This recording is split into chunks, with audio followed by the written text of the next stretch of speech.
Bakit si Yorme iboto mo? Kasi kilala na namin si Yorme. Alam na namin yung nagawa niya dito. Ano yung mga naalala mong nagawa ni Yorme? Yung pagtulong niya po sa mga school na almaryo, yung sa amin mga kabataan dito. Okay. Anong mensahe mo kay Yorme, te?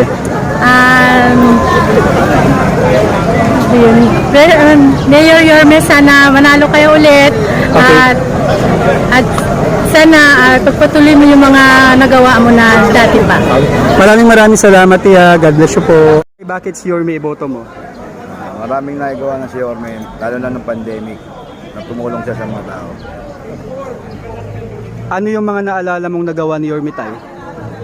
Yung hindi siya umuwi ng bahay niya para lang matulungan ng mga na pandemic na nagkasakit. So last tanong, tay, anong mensahe mo kay Yorme? Yorme, number 1. Maraming salamat, tay. God bless you po. Kuya, bakit si Yorme iboto mo? Si Yorme siyempre, si Yorme tayo. Ano yung mga naalala mong nagawa ni Yorme, kuya? Marami siya nagawa. Yung maski may pandemic patuloy nilang ginawa ito katulad niyang tawag dito, Jones Bridge. Tapos yung pagbaba mo ng Loton, yung Mehan Garden, nagawa niyang maski pandemic yun. Ongoing, tuloy-tuloy, walang patid talaga. Okay. Anong mensahe mo kay Yorme, kuya? Pero action agad talaga, action man. Okay. Mabilis na kumilos, yan lang talaga. Maraming salamat, kuya. God bless you po. Bakit si Yorme iboto mo? Siyempre, malinis ang Manila. Malinis ang Manila at saka nagkaroon ng disiplina ang Manila po. Ano yung mga naalala mong nagawa ni Yorme, te? Bawasan ng traffic. Last tanong, anong mensahe mo kay Yorme? Go, go, go, Manila. Maraming salamat, Tia. God bless you po. Bakit si Yorme iboto mo? Kilala na namin siya.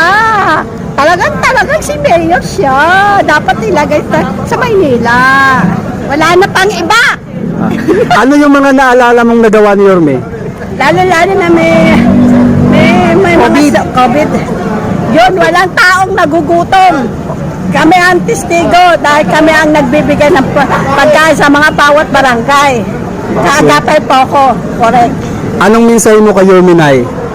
The best ka, Yorme. Ikaw na nga. Maraming salamat po. God bless you po. Nay, bakit si Yorme iboto mo na? Number 1, malinis ang paligiran. Ayaw niya ng marumi.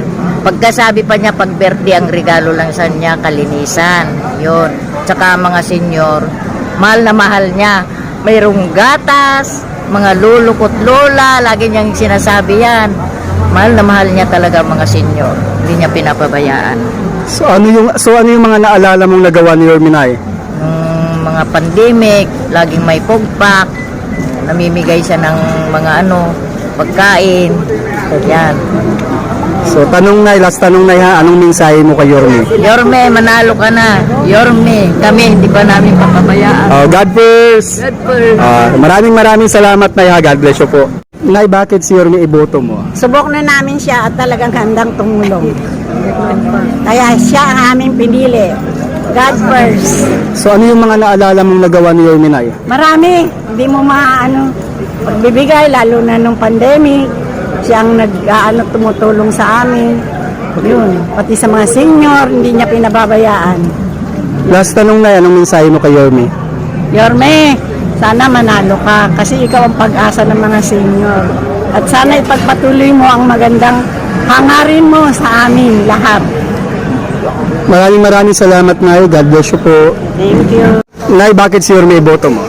Paborito ko siya at saka maraming magagawa. Lalo na sa mga taong bayan at sa buong distrito. 3. District 3 kami. Yun na. Ano yung mga naalala mong nagawa ni Yorme, Nay? Sa akin. Tinutulungan din niya, lalo na nung COVID. Yung malaking bagay na nangyari yun. Dahil yung ibang kapitbahay namin, nagkasakit sila. Hindi nila alam kung saan nila, pero napunta sila dun sa dapat nilang kalagyan. Nay, anong mensahe mo kay Yorme, Nay? Gusto ko si Yorme manalo for 9 years. Opo. So maraming salamat na God bless.